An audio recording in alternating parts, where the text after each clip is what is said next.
Ambassador Kyle Harrison sat in the Galactic Council chambers and tried not to break his chair. It was a constant thought for every human who worked in space. The furniture was not built for their strength, the doors were not built for their grip. Even the simple act of shaking hands with an alien diplomat required careful control. The council chambers on Vera Prime Station were huge. Delegates from 200 species filled the curved rows of seats. Holographic displays showed real-time translations in dozens of languages. The air smelled strange, filtered to accommodate species that breathed different gases. Kyle had been Earth's ambassador for 5 years now. And he still found these sessions exhausting. Not because of the politics, because of the act. The humans have once again proven themselves exceptional partners, Ambassador Thelnok of the Vexery said. His species looked like tall, thin reptiles with silvery skin. Their diplomatic efforts in the outer sectors have prevented 3 conflicts this year alone. Kyle nodded and smiled. It was true. Humanity had become known as peacemakers in the 30 years since first contact. They mediated disputes. They negotiated trade agreements. They built bridges between species that had been enemies for centuries. What the galaxy did not know was that humans could also break those bridges with their bare hands. Kyle's assistant, Lieutenant Greg Foster, approached his seat quietly. Greg was young, maybe 25, with short brown hair and the careful movements all humans learned in space. He leaned close and whispered, "Sir, we have a priority message from Earth. It's about Haven's Reach." Kyle's stomach dropped. Haven's Reach was a L'Oreal colony world. The L'Oreal were one of humanity's closest allies, a peaceful species that looked like tall, graceful birds with 6-fingered hands. They were also incredibly fragile. Their bones were hollow, their muscles weak compared to most species. A strong wind could knock them over. Earth had signed a protection treaty with the L'Oreal 12 years ago. It was one of the few military commitments humanity had made in space. "What happened?" Kyle asked quietly. "The Kryn attacked them 2 hours ago. Full military assault. They're bombing the settlements." Kyle closed his eyes. The Kryn Imperium was exactly the kind of species humanity had been avoiding for 3 decades. They were aggressive, expansionist, and they respected only military strength. They had conquered 15 systems in the last century through brutal warfare. "Call an emergency session," Kyle said. "Right now." Within an hour, the council chamber was in chaos.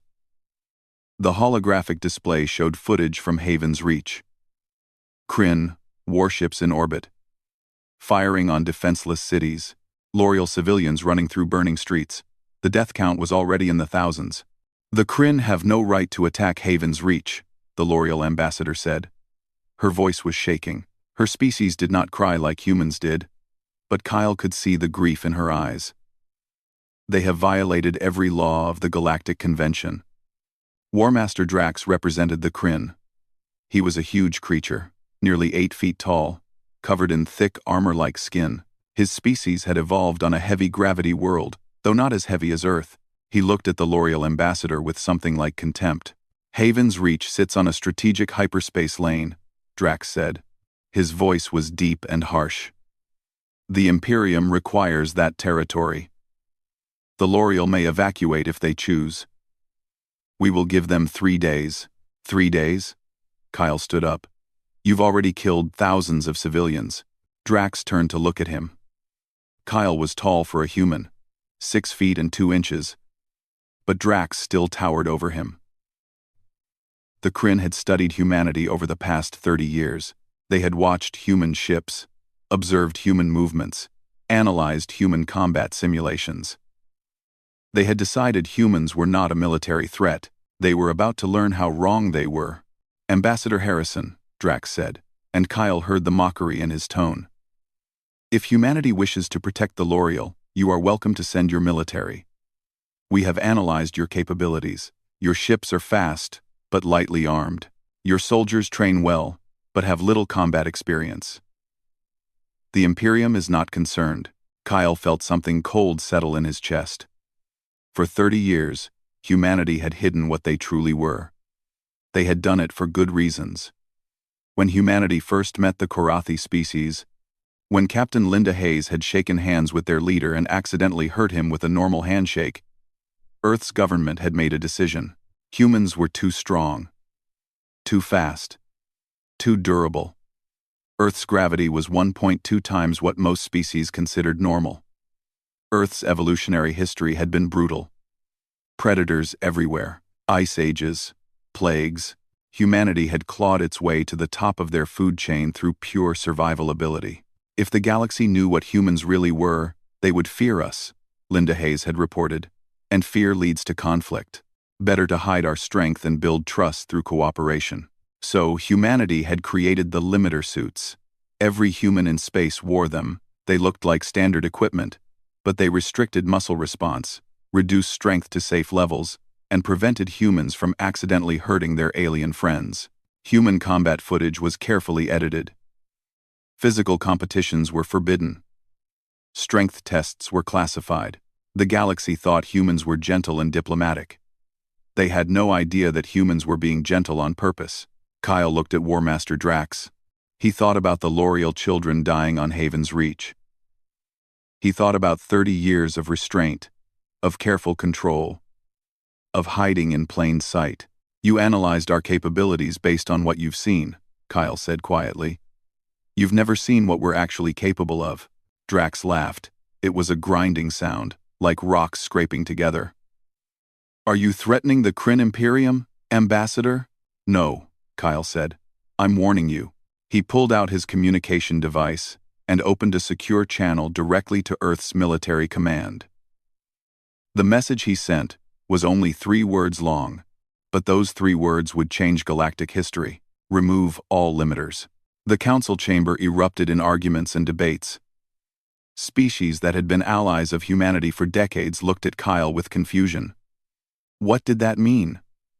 What limiters? Kyle stood and addressed the entire council. 30 years ago, humanity made first contact with a galaxy full of intelligent species. We were amazed. We were honored to be invited into this community, but we also realized something troubling. He paused and looked around the chamber. We realized we were different. Earth is what many of you would call a death world.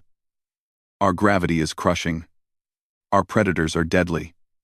Our weather is violent. Humanity survived all of it and became the dominant species through physical adaptation. Ambassador Harrison, what are you saying? Counselor Varen of the Astari asked. His species looked like floating jellyfish with glowing tendrils. I'm saying that every human you've met in the past 30 years has been wearing equipment that limits our physical capabilities. We did it to avoid frightening you. We did it to build trust. We wanted to be seen as partners, not threats. Kyle looked directly at War Master Drax. But you've attacked our allies. You've murdered civilians under our protection. And you've made the mistake of thinking humanity is weak. He pulled up a display showing the human response fleet. 20 ships, led by the UES Retribution, were already moving toward Haven's Reach at maximum speed. The limiters are off, Kyle said. You're about to see what humans actually are. Drax stared at the display. For the first time, Kyle saw something like uncertainty in the Kryn's eyes. This changes nothing. The Imperium has 3 times your numbers. Our weapons are superior. Your fleet will be destroyed. Kyle sat down and folded his hands on his desk. He was done being diplomatic. War Master Drax. Earth has a saying. You've kicked the hornet's nest. Now you're going to learn why humans are apex predators on a planet that tried to kill us for millions of years. The transmission from the UES Retribution came through. Commander Jake Morrison appeared on the screen. He was standing on his bridge, and for the first time in his career, he was not wearing his limiter suit. He moved differently, faster, more fluid, more dangerous. Ambassador Harrison, Jake said. We'll reach Haven's Reach in 6 hours. All personnel have removed their limiters as ordered. We're going to show the Kryn what happens when you threaten human allies. Kyle nodded. Save as many L'Oreal as you can, Commander. And make sure the Kryn understand that this ends now. Yes, sir, Jake said, and the transmission ended. The council chamber was silent. 200 species were starting to understand that something fundamental had just changed. Humanity, the gentle diplomats, the peaceful mediators, had just revealed that they had been hiding their true nature for 3 decades. Kyle sat back in his chair and waited. In 6 hours, the galaxy would learn what Deathworlders could do when they stopped holding back. In 6 hours, everything would change. Commander Jake Morrison stood on the bridge of the UES Retribution and felt truly free for the first time in 15 years. The limiter suit was gone. The careful control was gone. He could move at his natural speed, grip things with his real strength, and operate at full human capability. It felt incredible. It also felt terrifying. "All ships report ready, Commander," his tactical officer said. Lieutenant Nicole Chen was young but experienced. She had been in the fleet for 8 years and had never once fought without limiters. Like everyone else on the ship, she was adjusting to her unrestricted body. "How's the crew handling it?" Jake asked. "Some reports of dizziness and disorientation," Nicole said. "It's strange to move this fast after years of restriction. But morale is high. The crew wants to make the Kryn pay for Haven's reach." Jake understood that feeling. He had seen the casualty reports. Over 10,000 L'Oreal dead in the first 3 hours of bombardment. The Kryn were not being strategic. They were being cruel, targeting civilian centers to force a quick surrender. They would not get that surrender. They would get humanity instead. Dropping out of faster than light in 30 seconds, the navigation officer called out. "We'll arrive right on top of them, sir." 2. "Good," Jake said. "I want them to see us coming." The ship lurched slightly as it transitioned back to normal space. The view screen lit up with the Haven's Reach system. The planet hung in space, beautiful and wounded. Smoke rose from burning cities. And surrounding it was the Kryn Armada, 60 ships, 3 times the size of the human fleet. Heavy battle cruisers, fast destroyers, and carrier vessels full of fighters. War Master Drax had not been exaggerating. In a traditional battle, humanity would be outnumbered and outgunned. But this would not be a traditional battle. "Incoming transmission from the Kryn flagship," the communications officer said. "Put it through," Jake ordered. War Master Drax appeared on screen. He looked confident, almost amused. "Commander Morrison, you have made a brave but foolish choice. Surrender now, and we will allow your fleet to retreat. Continue, and we will destroy you." Jake smiled. It was not a nice smile. "War Master Drax, you made a mistake. You studied human combat footage and thought you understood us, but that footage showed humans fighting at 30% of their actual capability. You've never seen what we can really do." Drax's expression changed slightly. "What are you talking about?" "You're about to find out," Jake said, and cut the transmission. He turned to his crew. "All ships, engage at will. Show them what Deathworlders can do." The battle began. Human ships moved like nothing the Kryn had ever seen. They accelerated at rates that should have killed their crews. They pulled turns that should have torn the ships apart. The Kryn targeting computers could not keep up. Weapons fire passed through empty space where human ships had been a second ago. On the bridge of the Retribution, Jake gripped his command chair and felt the ship pull a 12-gravity turn. His vision did not gray out. His consciousness did not fade. He had trained in Earth's 1.2 gravity his entire life. His body could handle 12 gravities for short periods. Most alien species would black out at 4. "Direct hit on their lead destroyer," Nicole reported. "Their shields are down. They're burning. Target the ships bombarding the planet," Jake ordered. "Save the L'Oreal first. We'll deal with the rest of the Kryn fleet after." The human ships dove toward the planet like hawks striking prey. Kryn vessels tried to intercept, but they were too slow. Human reaction times, evolved through millions of years of predator-prey interactions, gave them a decisive advantage. Human pilots saw threats and responded in milliseconds. The Kryn saw threats and responded in seconds. In combat, that difference was everything. A Kryn battlecruiser managed to land a lucky shot on the UES Defiant. The human ship's shields collapsed, and its engine section exploded. The crew had seconds to evacuate, but they did not evacuate. Defiant is requesting permission to board the Kryn vessel that hit them, Nicole said. She looked shocked. Commander, they want to board an enemy battlecruiser. Jake knew what they were planning. It was insane. It was also very human. Permission granted. Tell Lieutenant Chen's assault team to show the Kryn why you don't corner a predator. Nicole blinked. Sir, that's my sister leading that assault team. I know, Jake said. That's why I'm not worried.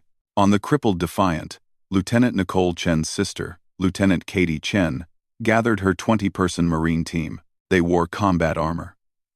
But for the first time, that armor was not restricting their strength. It was enhancing it. Listen up, Katie said to her team.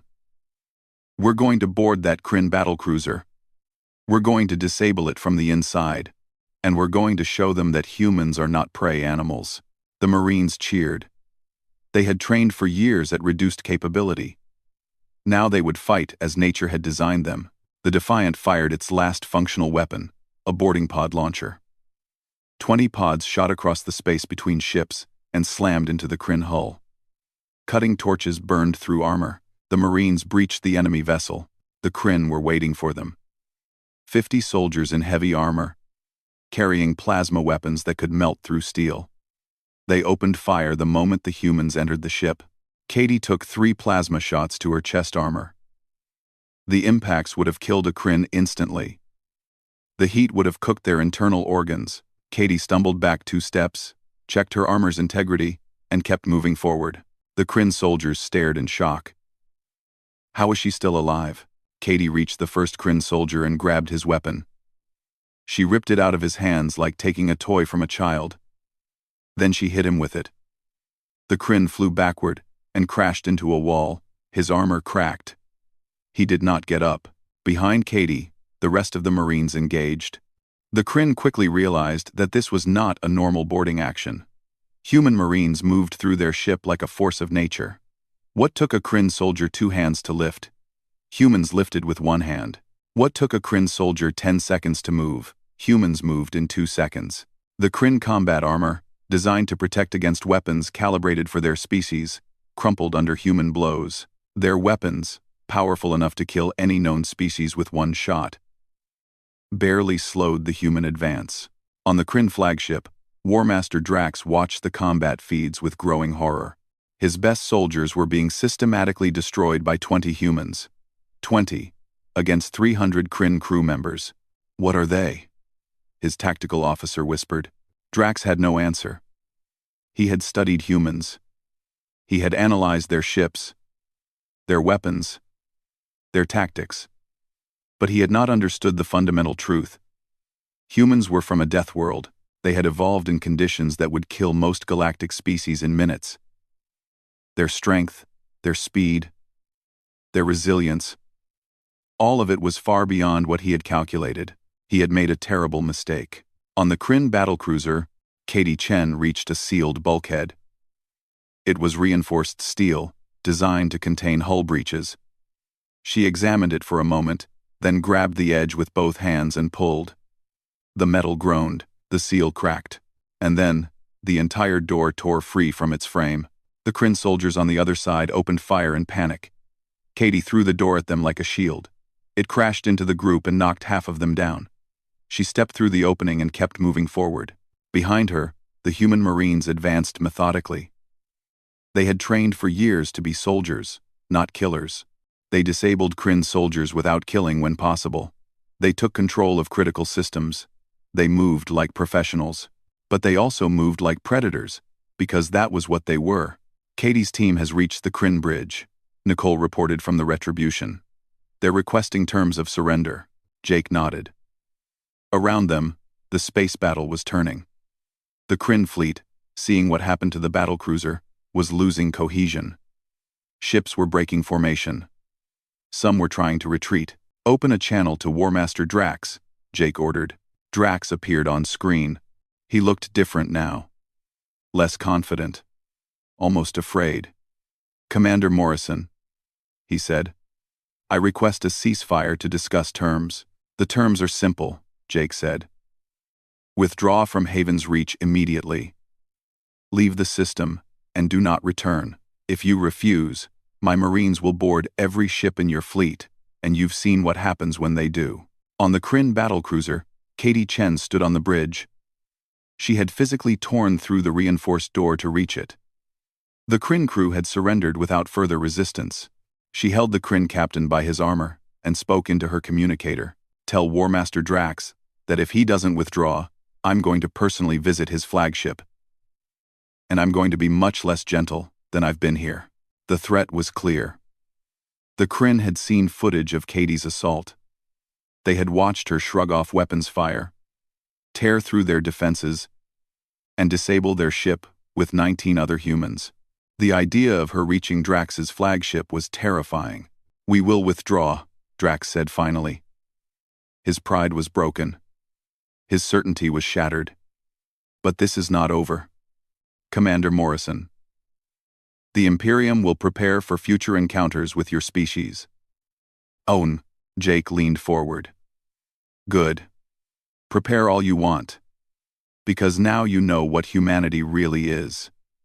We're Deathworlders. We're apex predators from a planet that tried to kill us for millions of years. And we chose to be peaceful. We chose to hide our strength and cooperate with the galaxy." He paused. "But when you threaten our allies, when you murder innocents under our protection, we stop being peaceful. We become what nature made us. And War Master Drax, nature made us very good at survival."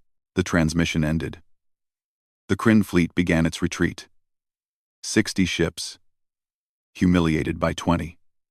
As they fled, they broadcast everything they had witnessed.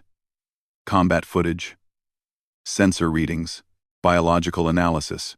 Within hours, every species in the galaxy would know the truth about humanity. The gentle diplomats were actually the most dangerous predators anyone had ever met. They had just been hiding it for 30 years. On the Retribution, Jake sat back in his chair and exhaled slowly. The battle was over. Haven's Reach was saved. But he knew this was just the beginning. The galaxy had just learned what humans were. Now they would have to decide what to do about it. The Galactic Council chamber had never been so quiet. Ambassador Kyle Harrison stood at the central podium, while 200 species watched in stunned silence.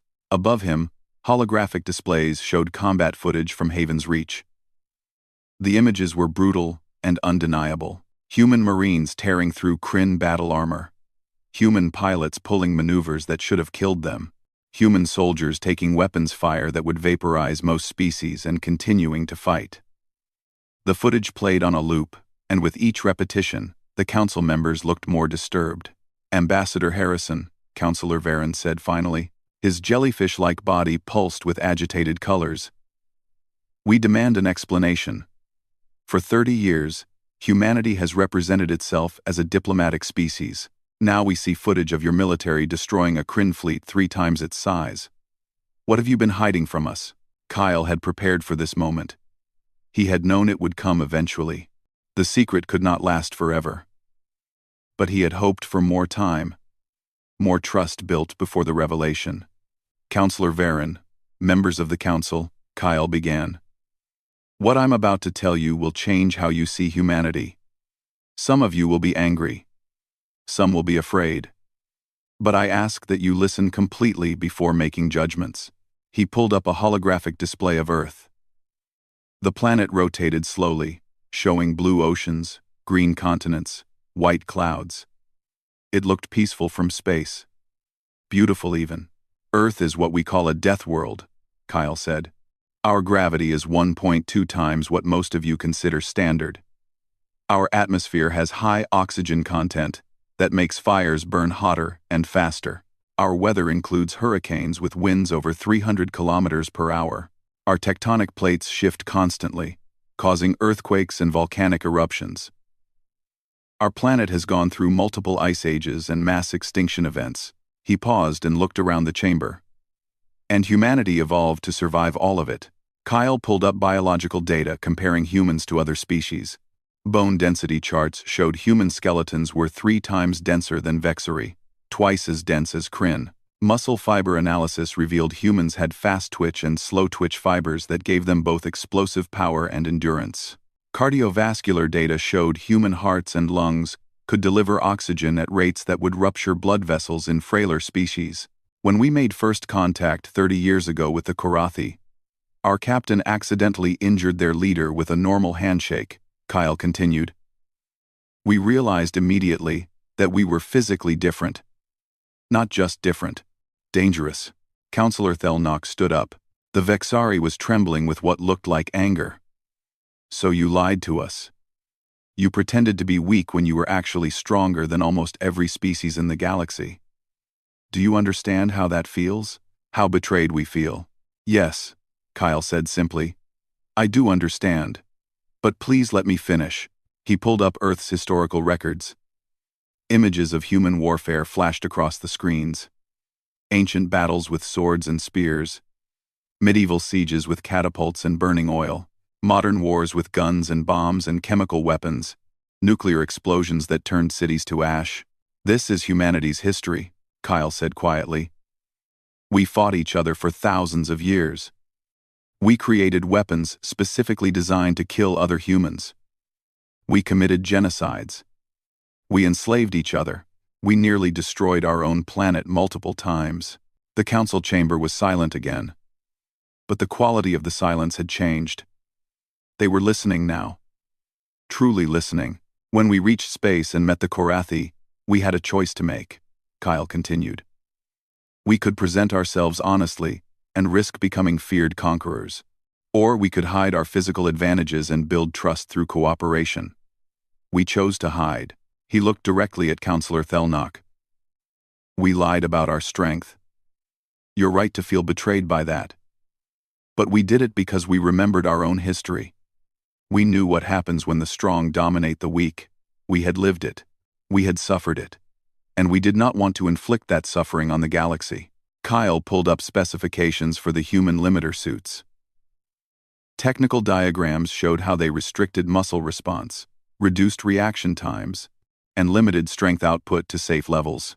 Every human in space has worn these suits for 30 years, Kyle explained. Every handshake, every physical interaction, every moment we've spent with you has been carefully controlled. We've been moving in slow motion, fighting at a fraction of our capability. Living as gently as possible in a galaxy full of fragile friends.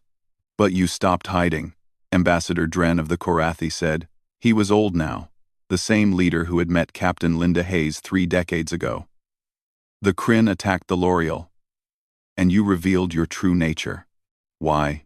Because the L'Oreal are innocent, Kyle said. His voice became harder. They're peaceful. They've never started a war. They've never conquered anyone. And the Kryn were slaughtering them by the thousands. We had a protection treaty. We made a promise. He pulled up footage of Haven's Reach before the attack. L'Oreal families walking through clean streets.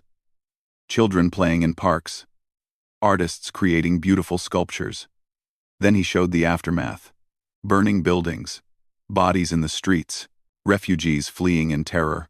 We could have stayed hidden, Kyle said. We could have let the Kryn kill the L'Oreal and maintained our secret. But that's not who we are. Humanity spent thousands of years learning a painful lesson. Strength without responsibility is evil. Power without purpose is destruction. Kyle looked around the chamber at all the different species. So yes, we're strong. Yes, we're dangerous. Earth made us into apex predators through millions of years of brutal selection, but we chose to use that strength to protect, not conquer. We chose to be gentle when we could be devastating. And when the Kryn threatened our allies, we chose to reveal ourselves, rather than hide behind our secret. Counselor Varen's colors had calmed. He looked thoughtful now instead of agitated. What you're describing is restraint. Conscious, deliberate restraint of your natural capabilities. For 30 years. Yes, Kyle confirmed. And it wasn't easy. Do you know how hard it is to constantly monitor your strength? To always move carefully? To never fully use your body the way it's designed to work? Every human in space has been living with that burden. We did it because we valued your trust more than our comfort. The L'Oreal ambassador stood. Her species did not have the same facial expressions as humans, but Kyle could read gratitude in her posture. The Kryn killed 10,000 of my people before humanity intervened. Without the human fleet, they would have killed millions. Humanity saved us. Their secret, their revelation, it saved my entire species. But at what cost to the rest of us? Ambassador Thelnock asked. Now we know humanity could destroy any of us if they chose. How do we trust that you won't? Kyle had been waiting for this question. It was the critical one, the one that would determine humanity's future in the galaxy. You trust us the same way you've trusted us for 30 years. Not because we're weak, because we choose to be good. He pulled up humanity's record since first contact. Trade agreements that benefited both sides. Medical assistance provided freely. Technological exchanges. Diplomatic interventions that prevented conflicts. Humanitarian aid during disasters. 3 decades of cooperation and friendship. This is who humans are when we have the choice, Kyle said. We built trust with you before you knew our strength. That trust was real. The only thing that's changed is now you know we chose to be gentle. We weren't forced to be peaceful because we were weak. We were peaceful because we decided that's the right way to live. But the Kryn learned differently, Counselor Dren pointed out. They saw humanity's military capability. They experienced your warriors in combat. War Master Drax is spreading footage of human marines throughout his empire. He's preparing for future conflicts. Good, Kyle said, and his tone made several council members flinch. Let aggressive species prepare. Let them understand that if they attack innocent civilizations, they'll face consequences. The Kryn have conquered 15 systems through violence. They've killed billions. Maybe now they'll think twice before starting another war. He took a deep breath and softened his voice. I'm not saying humanity is perfect. We have flaws. We have a violent history. We're capable of terrible things, but we're also capable of incredible compassion. We can choose mercy over revenge. We can choose protection over conquest. And we've proven that choice over 30 years. Ambassador Kyle pulled up one final image. It showed a human kindergarten teacher on a mixed-species station. She was carefully helping a tiny L'Oreal child reach a high shelf, moving with exaggerated slowness to avoid hurting the fragile student. The child was laughing, completely unafraid. This is the choice we make every day, Kyle said. We could dominate.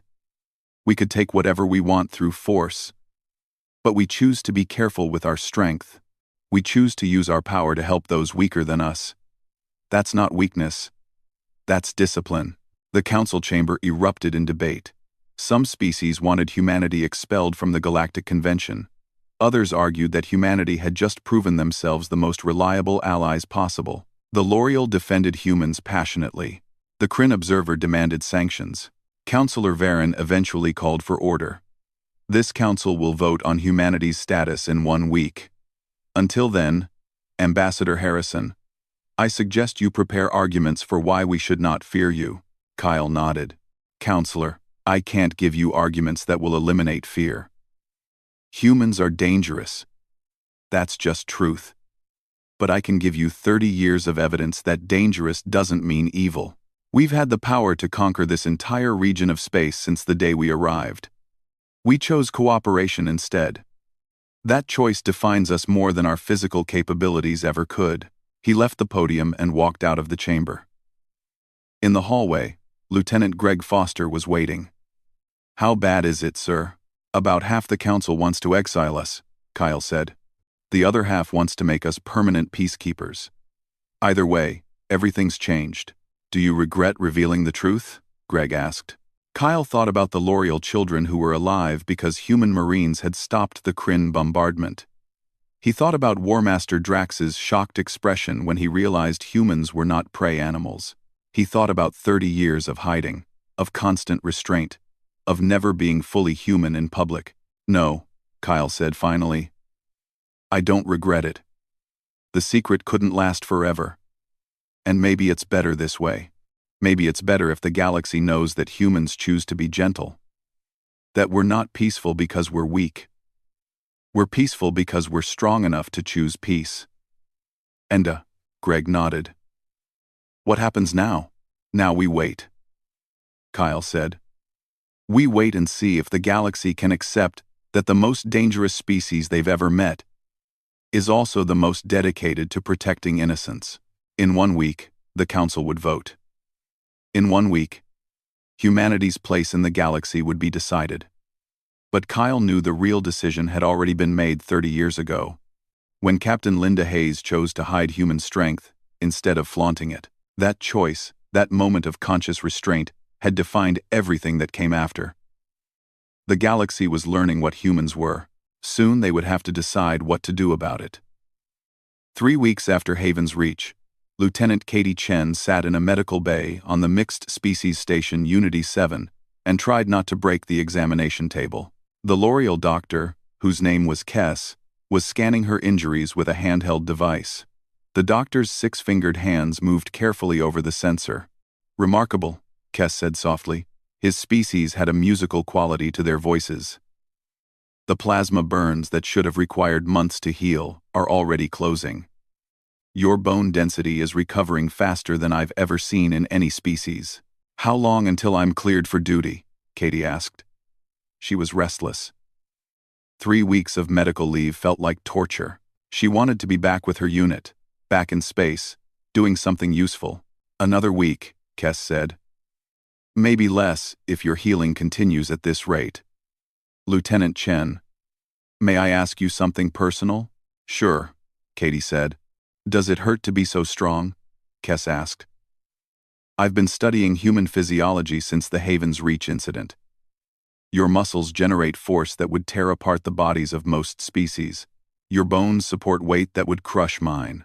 Your cardiovascular system operates under pressure that would burst my blood vessels. Does living in that body cause you pain? Katie had never thought about it that way. No, she said. It's just normal for us. Earth's gravity trained our bodies from birth. We don't think about our strength any more than you think about breathing. Kess made a notation on his medical pad. I find that fascinating. Humans don't see themselves as unusual. You think you're normal, and the rest of the galaxy is fragile. Aren't we right? Katie asked with a small smile. Perhaps, Kess admitted. But from my perspective, humans are the unusual ones. You're walking around with the physical capabilities of heavy world species, but the social development of peaceful civilizations. It's a strange combination. Is that why you're not afraid of me? Katie asked. Most species seem nervous around humans now. Kess set down his scanner and looked at her directly. His large, bird-like eyes were difficult to read, but his tone was gentle. I watched the footage from Haven's Reach. I saw you and your team board that Kryn battlecruiser. I saw you take weapons fire that would have killed me instantly. I saw you tear through their defenses like they were paper. He paused. And then I saw you disable Kryn soldiers without killing them when you could have. I saw you secure the ship and take prisoners instead of executing them. You were gentle with your violence, Lieutenant Chen. That's why I'm not afraid. Katie felt something warm in her chest. For 3 weeks, she had dealt with fearful looks from other species. People stepped out of her way in corridors. Aliens avoided physical contact with her. Some species had started referring to humans as the Deathworld predators. But Kess, who was so fragile that Katie could accidentally hurt him with a careless gesture, was not afraid, because he had seen past the strength to the choice behind it. Thank you, Katie said quietly. You have no idea how much that means. Halfway across the galaxy, in Kryn military headquarters, the mood was very different. War Master Drax sat in a conference room with the Supreme Commander and watched combat footage for the 100th time. Each viewing made him feel more humiliated. Your intelligence assessment was completely wrong, Supreme Commander Krath said. His voice was cold. You assured us that humans were weak. You said their military posed no threat. And then 20 of them disabled one of our battle cruisers. I analyzed all available data, Drax said defensively. Human combat simulations showed limited capabilities. Their ship maneuvers were cautious. Their strength tests were unimpressive. Because they were hiding, Krath said. For 30 years, they were deliberately hiding their true capabilities. And you never suspected. None of our intelligence officers suspected. We prepared to fight the species we thought we saw, not the species they actually are. Drax had no defense. He had made assumptions based on incomplete data. Those assumptions had cost the Imperium a humiliating defeat and the lives of 3,000 soldiers. What do we do now? Drax asked. Krath pulled up strategic maps of Krynn space and the surrounding territories. We adapt. We develop new weapons calibrated for human resilience. We train our soldiers for opponents who can take multiple hits and keep fighting. We build ships that can match human maneuverability. That will take years, Drax said. Yes, Krath agreed. And during those years, we will not engage human forces or their allies. The Imperium's expansion is suspended in all sectors where humans operate. He looked at Drax with barely controlled anger. You wanted this war, Drax. You assured me it would be easy. Instead, you've forced our entire military into a defensive posture because we're not prepared to fight Deathworlders.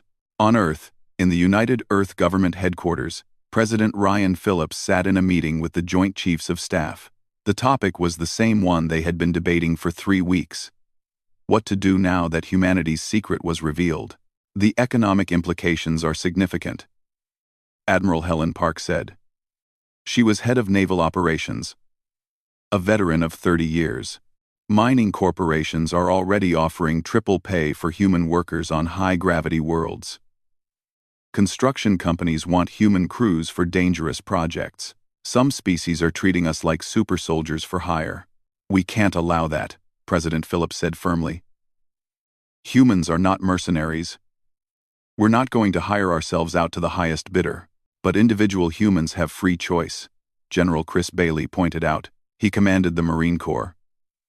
If a human wants to take a high-paying job in a dangerous environment, can we stop them? No, Phillips admitted. But we can regulate how Earth-based corporations operate. No human exploitation, fair wages that reflect skill, not just physical capability, and absolutely no military contracting with species that have questionable ethics. What about the Tarkin? Admiral Park asked. They've requested military training exchanges. They want to learn from us. Phillips considered this.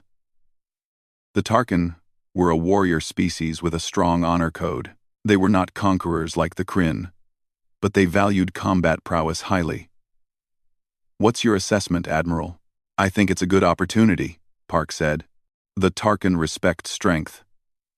A training exchange would build strong ties with a species that has significant military influence in their sector, and frankly, it would show other species that humans are willing to share knowledge, not hoard power. Approved, Phillips said.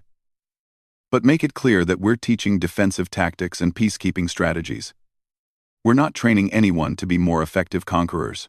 At a research station in orbit around Saturn, Dr. Alex Turner was having the most productive month of her career. She was a xenobiologist specializing in comparative physiology, and suddenly every research institution in the galaxy wanted to study human biology. These results are incredible, her Astari colleague said. The Astari looked like floating jellyfish with dozens of tendrils. Human healing factors include multiple redundant systems. If one repair mechanism fails, 3 others activate. Your bodies are designed for survival at a level we've never documented. Alex looked at the scan results. They showed her body's response to a controlled injury from yesterday's testing. The wound was already 70% healed.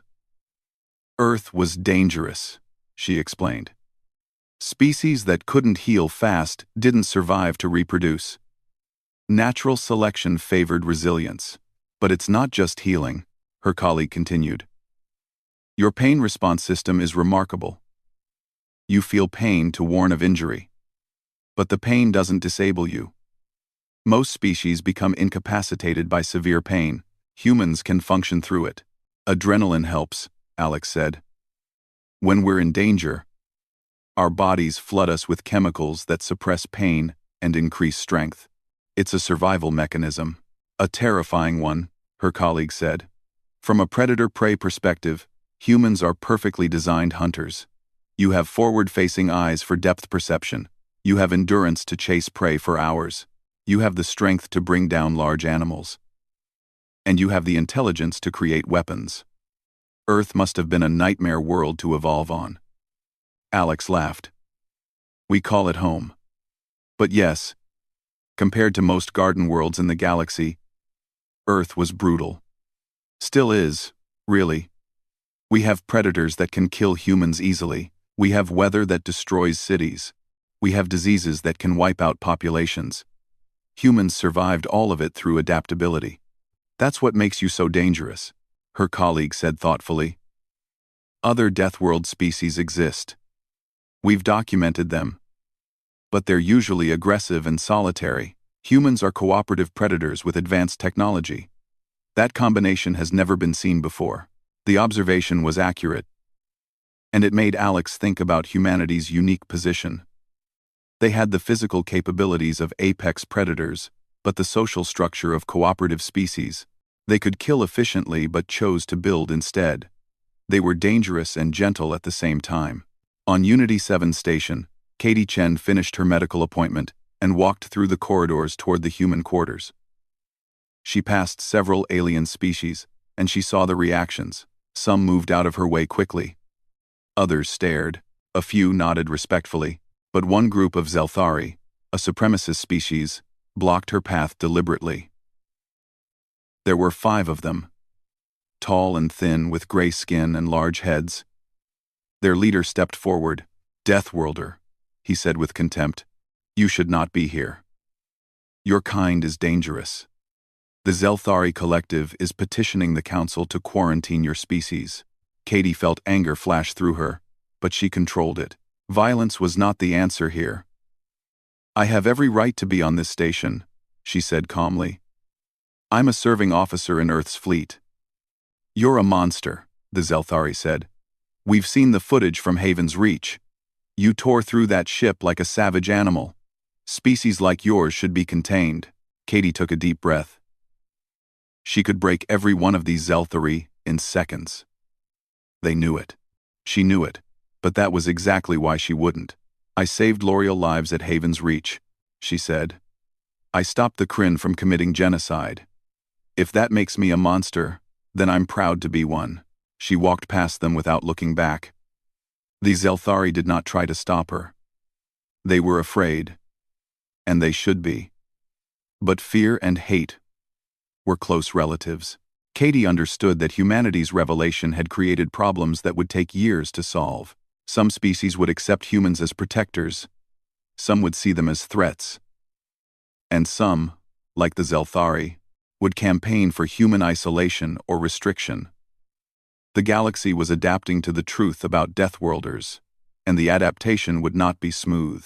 But Katie remembered Kess's words. You were gentle with your violence. That was humanity's advantage. They were dangerous, yes, but they chose when and how to use that danger. They chose to be protectors instead of predators. As she reached her quarters, Katie received a message from her sister Nicole on the Retribution. The fleet was being reassigned to peacekeeping duties in a disputed sector. Human presence was requested specifically because both sides trusted that humans would be fair arbitrators. Katie smiled. 3 weeks ago, the galaxy had learned humans were Deathworlders. Now they were learning that Deathworlders could be trusted with power. It was a start. Not perfect, but a start. The ripples from Haven's Reach were spreading across the stars, changing everything they touched. 6 months after Haven's Reach, Commander Jake Morrison stood on the bridge of the UES Retribution and reviewed his new orders. The ship was no longer part of Earth's defensive fleet. It was now the flagship of the first joint species peacekeeping force in galactic history. Quite a crew we've assembled, his executive officer said. Lieutenant Nicole Chen had been promoted after Haven's Reach. She was now second in command of the entire operation. 200 humans, 100 Tarkin warriors, 50 L'Oreal diplomats, and 10 Astari analysts. Plus observers from a dozen other species, and one very nervous Kryn lieutenant, Jake added, looking at the crew roster. The Kryn government had sent an observer as part of their reconciliation efforts. Lieutenant Krell was young, barely 30, and he had requested the assignment specifically. He wanted to understand humans. Think this will work? Nicole asked. Humans leading a mixed-species peacekeeping force? It has to work, Jake said. Because if it doesn't, the galaxy will decide we're too dangerous to have around. Their first mission was to the mining world of Korath 7. A labor dispute had turned violent. Helvari miners were threatening to blow up the primary mining facility unless the Zenthi Corporation met their demands. The Zenthi had brought in private security forces. People were going to die unless someone intervened. The retribution dropped out of faster-than-light travel in orbit around Korath 7. The planet was ugly. All red dust and rocky mountains. The mining facility sat in a deep valley, surrounded by armed security forces. Inside, 300 miners had barricaded themselves and taken 15 corporate executives as hostages. Both sides are demanding we take their position, Nicole reported. The Zenthi want us to extract the hostages by force. The Helvari want us to arrest the Zenthi for labor violations. We're not taking either side, Jake said. Send a message to both groups. Tell them I'm coming down to talk. Alone and unarmed.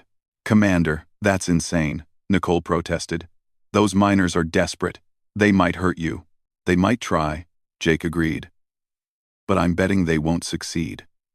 And more importantly, I'm betting that when they see I'm willing to risk myself to talk to them, they'll listen.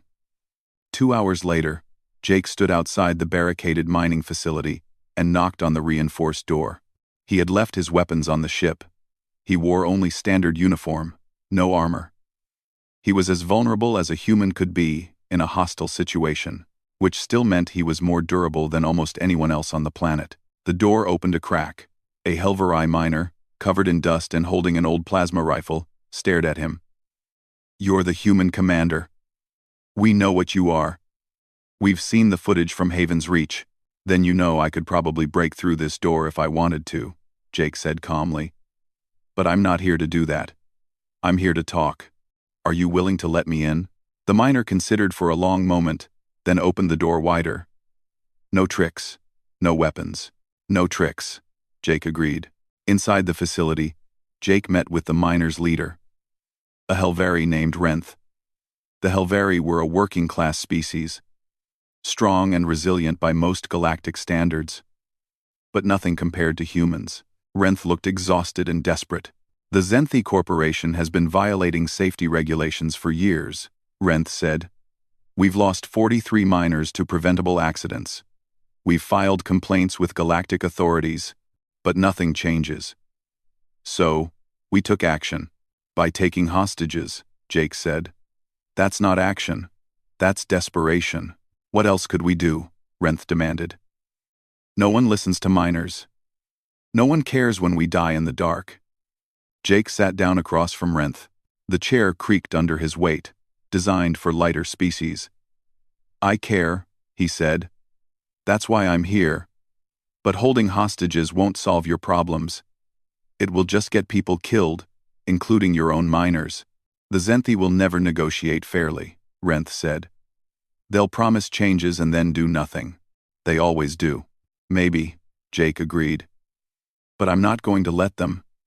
Here's what's going to happen. You're going to release the hostages. I'm going to personally investigate the safety violations. And if the Zenthi Corporation is breaking regulations, I'm going to make sure they face consequences. Why would we trust you? Renth asked. You work for the galactic authorities. You're here to protect the corporations. Jake leaned forward. No. I'm here to protect everyone. That includes miners who risk their lives every day in dangerous conditions. Renth, you've seen the Haven's Reach footage. You know what humans can do. Do you really think I need to lie to you? If I wanted to take the hostages by force, I could do it, but I'm choosing to negotiate because that's the right thing to do. There was silence in the room. Renth looked at Jake for a long moment, reading his expression. Finally, he nodded. All right. We'll release the hostages, but if you betray us, if this is just empty promises, then we'll know humans are no different than any other species with power. I won't betray you, Jake said. That's a promise. The hostages were released. The Zenthi security forces stood down, and Jake spent the next 3 days personally inspecting the mining facility. What he found was worse than he expected: safety equipment that was decades old and barely functional, emergency systems that had been disabled to save money, working conditions that would be illegal on any civilized world. Jake called a meeting with the Zenthi executives and the Helvari miners. Both sides sat across from each other in the facility's cafeteria. The tension was thick enough to cut. "I've completed my investigation," Jake said. "The Zenthi Corporation has violated 53 separate safety regulations. Some of these violations directly contributed to miner deaths. This is unacceptable." The Zenthi executives started to protest, but Jake held up his hand. "I'm not finished. The Helvari miners also violated galactic law by taking hostages. Both sides have done wrong here." "So what happens now?" Renth asked.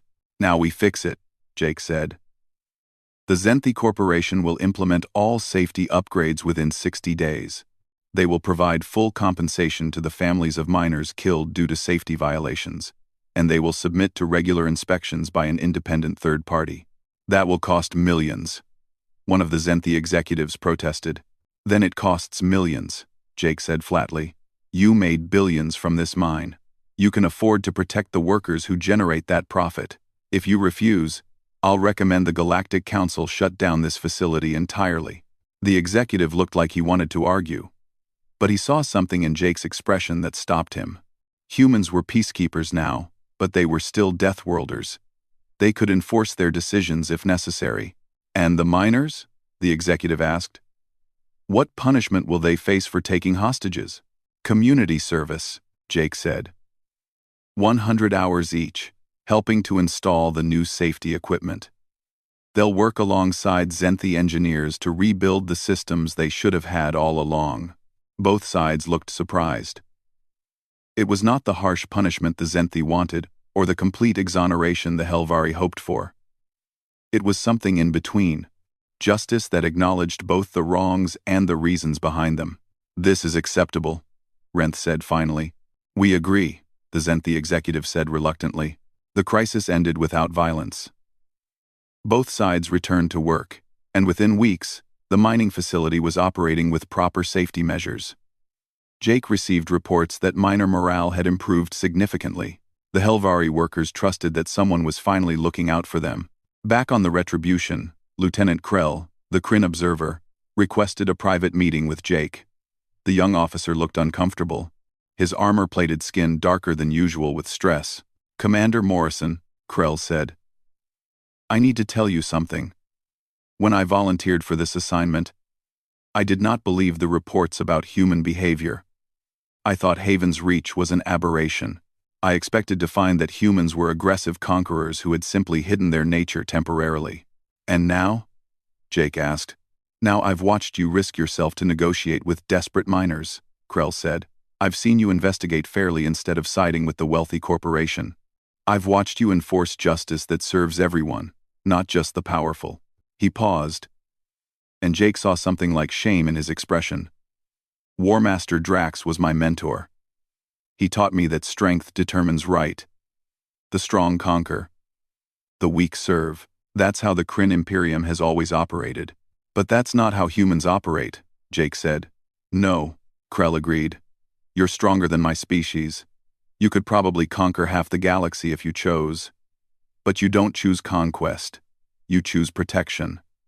I don't understand it, but I've seen it with my own eyes." Jake considered his response carefully. "Krell, strength and power are different things. Strength is physical capability. Power is the choice of what to do with that capability. The Kryn have strength, but you've been using it wrong." "What do you mean?" Krell asked. "The truly powerful," Jake said, "are the ones who can destroy but choose to build.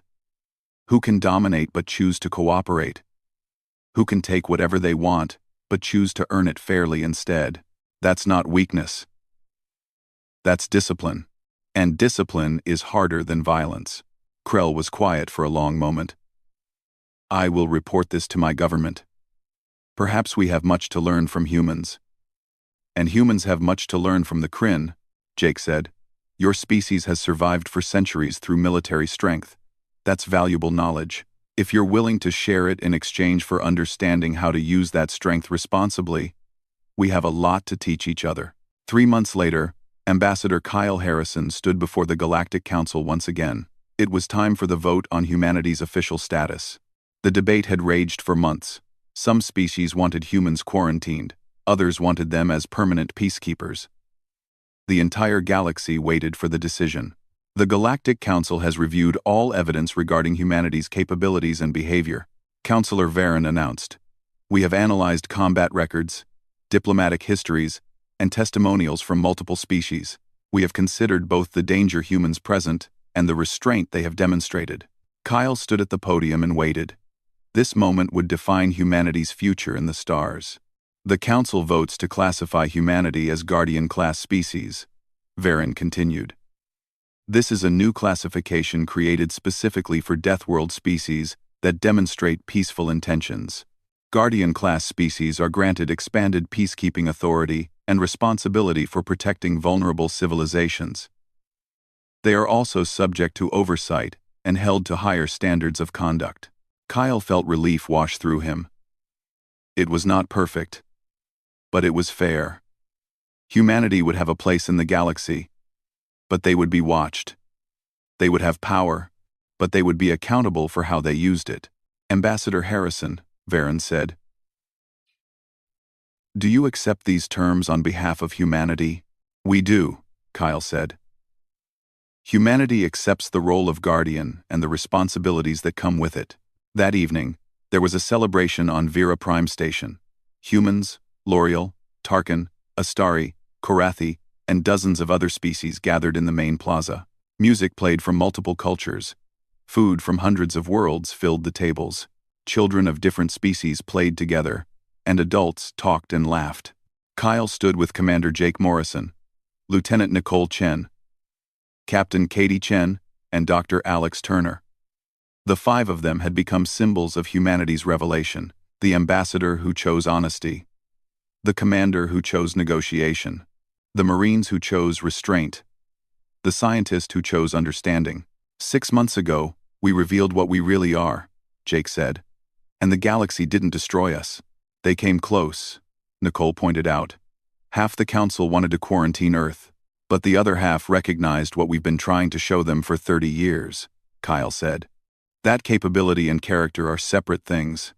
That being dangerous doesn't mean being evil. What happens now? Katie asked. We're Guardian class. What does that actually mean?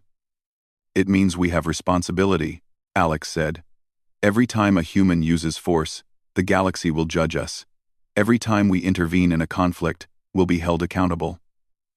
We wanted to be seen as more than gentle diplomats. Now we have to prove we're worthy of that trust. Kyle looked around the plaza at all the different species celebrating together. He saw human children playing carefully with L'Oreal children, moving with exaggerated slowness to avoid hurting their fragile friends. He saw Tarkin warriors sharing combat stories with human Marines. He saw Kryn officers, including Lieutenant Krell, talking with Earth's military advisors about defensive strategies. The moment we revealed our strength, Kyle said quietly, the galaxy learned terror. But in the months since, they've learned something more important. They've learned that strength can serve justice, that power can protect instead of destroy, that the most dangerous species in the galaxy can also be the most dedicated to peace. Do you think it will last? Nicole asked. This new balance we've created? Nothing lasts forever, Jake said. There will be challenges. Species like the Xelthari will continue to fear us. Aggressive powers will test our resolve. We'll make mistakes and face consequences, but we'll also keep choosing to be gentle when we could be devastating. Katie added, that choice, made every day, will define us more than any display of strength. The celebration continued as night fell on Vera Prime. In the darkness above the station, stars shone from 100,000 worlds. Some of those worlds held species that feared humanity. Some held species that trusted them. And some had not yet met humans at all. But throughout the galaxy, Everyone knew the truth now. Earth was a death world. Humans were apex predators, shaped by millions of years of brutal evolution. They had the strength to break, the speed to strike, and the resilience to survive almost anything, and they chose, every single day, to use that strength to protect, instead of conquer. The moment humanity revealed their unrestrained strength, the galaxy learned terror. But the moment after that, the galaxy learned hope. Hope that power could serve justice. Hope that the strong could protect the weak. Hope that the most dangerous species ever discovered could also be the most honorable. Humanity had spent 30 years hiding what they were. Now they would spend the rest of their history proving who they chose to be. Not conquerors, not tyrants, not monsters, guardians, protectors, friends. The choice was made. The future would show if they could keep making that choice when it mattered most.